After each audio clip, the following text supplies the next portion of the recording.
On a cold night in June 1962, something that was deemed impossible became a reality. In the dead of night, 3 prisoners vanished from Alcatraz, one of the most secure prisons in the world. When guards made their rounds the next morning, they discovered something chilling: empty cells, carefully crafted decoys, and the lingering mystery of how 3 men could outsmart an entire prison. To this day, nobody knows for sure whether these men lived to taste freedom, or if they perished in the unforgiving waters of San Francisco Bay instead.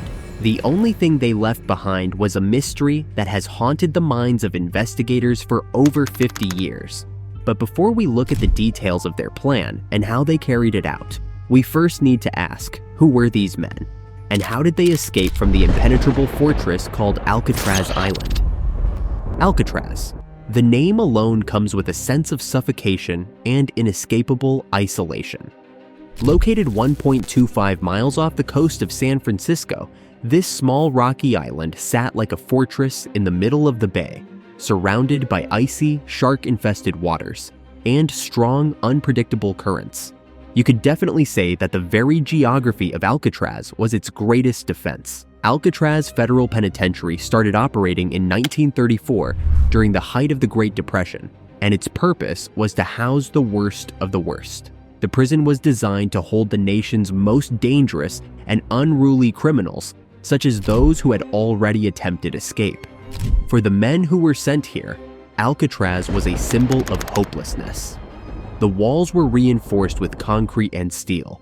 Guard towers were all over the perimeter, and these towers were manned by armed officers who were given just one instruction: shoot to kill. Yet despite the odds, from 1934 until the prison was closed in 1963, 36 men tried 14 separate escapes. Nearly all were caught or didn't survive the attempt. However, 3 men managed to create and hatch a plan that many believe to have been successful. Who were these men? Behind every great plan is a mastermind, and in the case of the Alcatraz escape, the mastermind was Frank Lee Morris. Frank wasn't just your average criminal, he was different. And what set him apart wasn't just the crimes he committed, but how smart he was. With an IQ of 133, Frank was smarter than 98% of the population. And he used his intelligence to make sure that every situation he was in was carefully planned and executed. He was born in 1926 and became an orphan when he was just 11 years old, which led to him spending the rest of his childhood in different foster homes. By his teenage years, he had already started down the path of crime and was convicted of his first criminal offense at 13 years old. By the time he was in his late teens, he had been arrested for all sorts of crimes, including narcotics possession and armed robbery. One thing that all his different arrests him was how to outsmart the law, and this was how he was able to escape from the Louisiana State Penitentiary. Yes, you heard that right. Alcatraz wasn't the first prison Frank escaped from. Using his incredibly powerful brain, he found a way to break out, something few prisoners could ever pull off. But his freedom didn't last long. He was caught a year later in 1960 during another burglary, and this time, they sent him to one of the most secure prisons available. But Frank had zero plans to stay in Alcatraz for long, and it took him no time to involve 2 other men in his escape plan. So who were these men, and how did they fit into Frank's plan? If Frank Morris was the brain behind the escape, then John and Clarence Anglin were the brawn.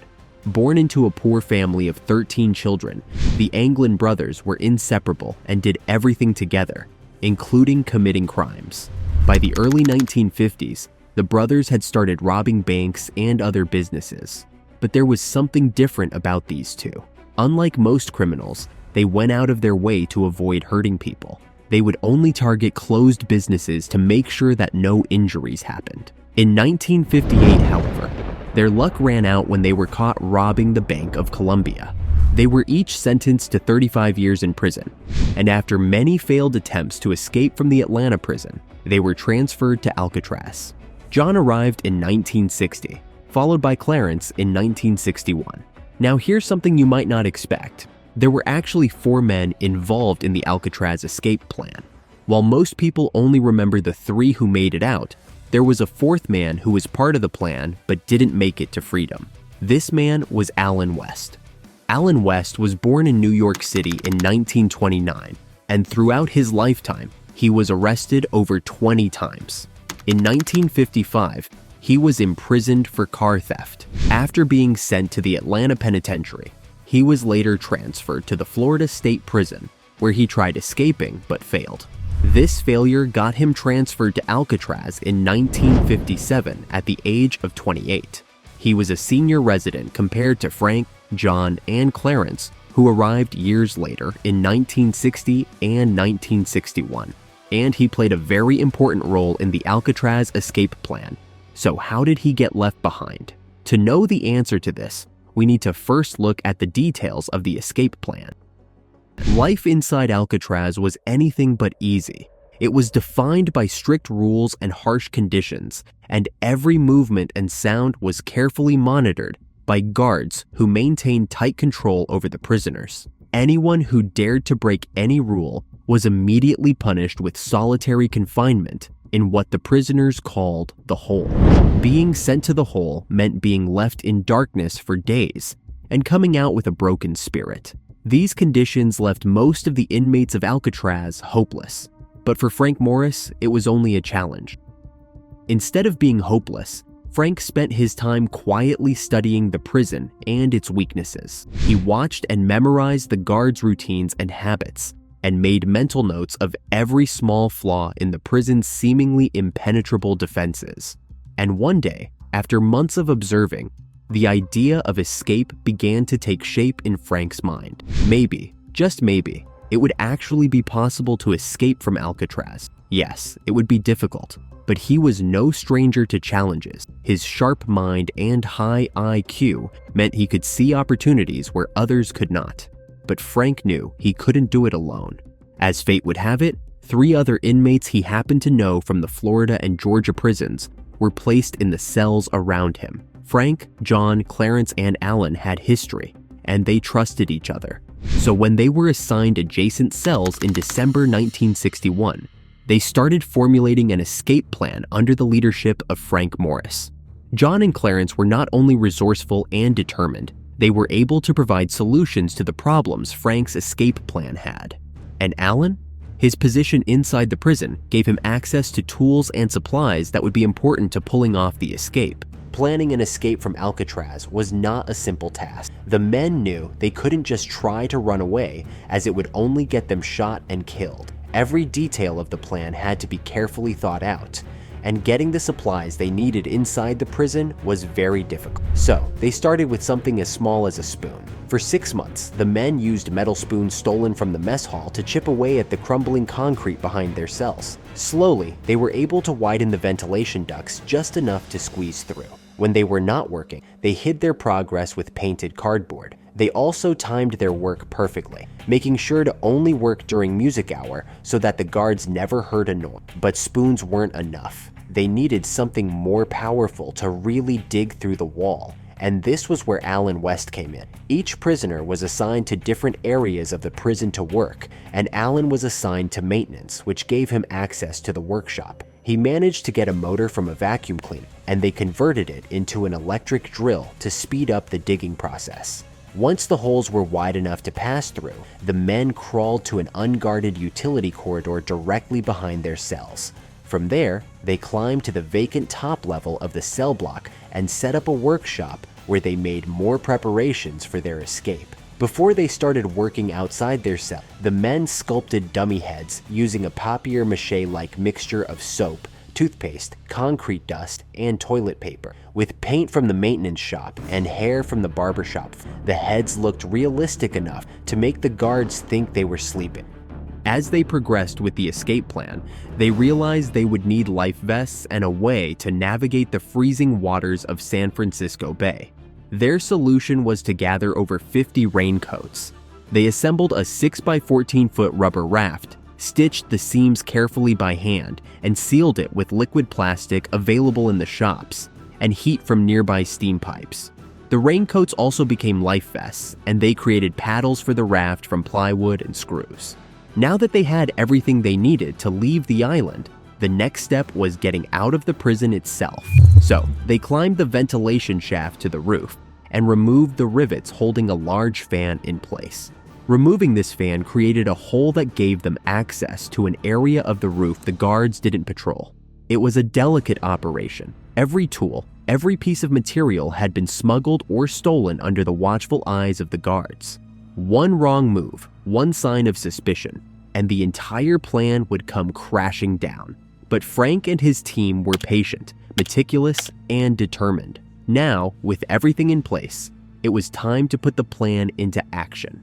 June 11th would be the night. But before we continue with what happened on the escape night, take a moment to like this video if you've enjoyed the story so far. Now that you've done that, let's get back into it. The night of June 11th came, and for most, it was just another ordinary evening on Alcatraz Island. But for 4 men, it was a night that would change the rest of their lives. Everything they had planned, everything they had risked, would come down to these next few hours. Failure meant certain death, either at the hands of the prison guards or in the unforgiving waters of San Francisco Bay. As the clock struck 10 p.m., the inmates inside Alcatraz settled into their nightly routine. Lights out. Guards paced the corridors, their footsteps echoing in the dark. But in cells 138, 150, 152, and 154, 4 men were wide awake, hearts racing as they made the final preparations for the greatest prison escape in American history. Frank and the Anglin brothers placed their dummy heads under their blankets and then squeezed through the ventilation holes they had spent months widening. From here, they slipped into the unguarded utility corridor and slowly crawled towards the roof, trying to avoid making any noise. Above them, guards patrolled the prison's walkways, completely unaware that 3 prisoners were crawling just beneath their feet, making their way toward freedom. Everything was going well, but maybe it was too good to be true. Just as they broke out of the ventilation shaft, there was a loud noise caused by the force they had to use to open the shaft. A loud silence followed after. The guards stopped in their tracks as they listened for any other noise. Just beneath them, the 3 men held their breaths, hoping they wouldn't get caught. After a few tense seconds, the guards resumed their patrol, and the men could finally breathe again.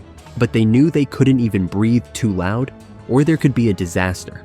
Now on the roof, it was time to leave Alcatraz behind. But something was wrong. They were supposed to be 4. Where was Alan West? In the most unexpected twist ever, Alan West found himself trapped. His worst nightmare was literally coming to pass. The concrete around his vent had hardened faster than expected, leaving him struggling to free himself as his fellow escapees moved ahead. Timing was everything, so waiting for Alan to show up was not an option for the others. The show had to go on. Alan fought to remove the last piece of concrete, but by the time he managed to squeeze through, it was too late. Frank and the Anglin brothers were already gone. Hauling their gear, they descended 50 feet to the ground by sliding down a cold and slippery kitchen vent pipe. Every second on that pipe was filled with terror, but finally they were on the ground and it was time to leave the prison compound. They climbed 2 12-foot barbed wire perimeter fences, and after much pain and effort, they were out of the prison compound. But there was no time to celebrate. They still had to leave the island. Next, they moved to the northeast shoreline because it was near the power plant, which was a blind spot in the prison's network of searchlights and gun towers. Here, the men inflated their raft with a concertina stolen from another inmate and modified to serve as a bellows. Then, they boarded the raft, launched it, and departed toward Angel Island, 2 miles to the north. And just like that, Frank Morris and the Anglin brothers had managed to escape the inescapable Alcatraz prison.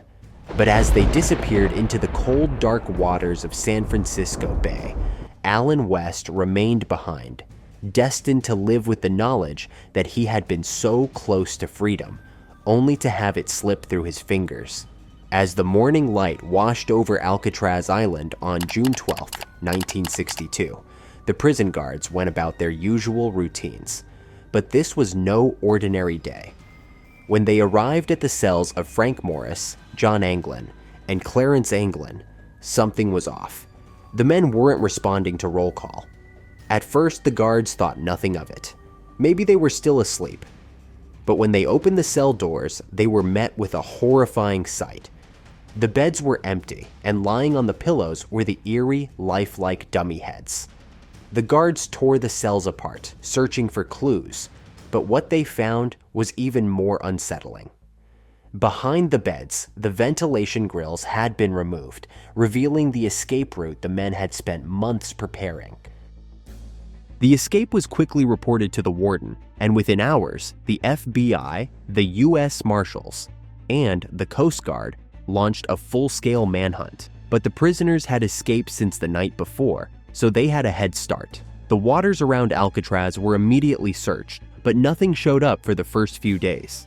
Later, pieces of the makeshift raft and personal items belonging to the Anglin brothers were found washed up on Angel Island. This discovery led investigators to conclude that the men had tried reaching the mainland but had most likely drowned in the bay, yet no bodies were ever found.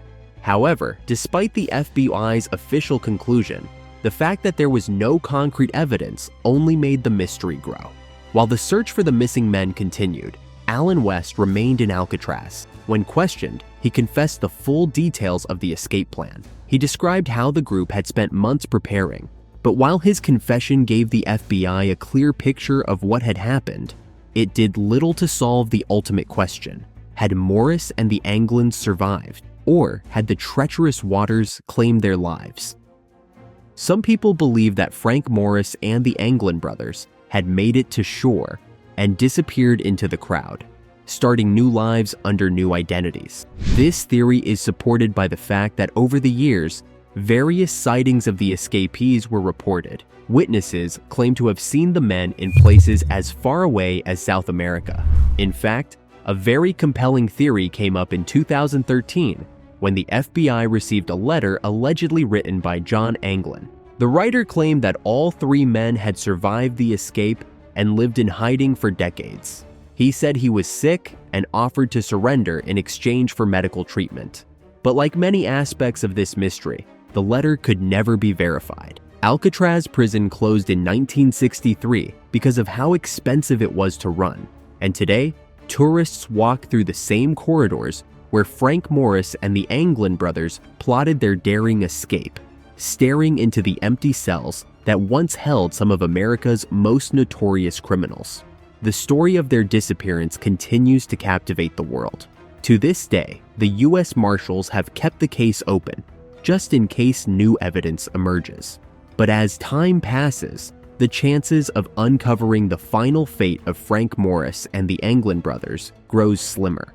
One thing is certain: the escape from Alcatraz remains one of the greatest unsolved mysteries in American history. Whether they survived or perished, Morris and the Anglin brothers did something that no one believed was possible.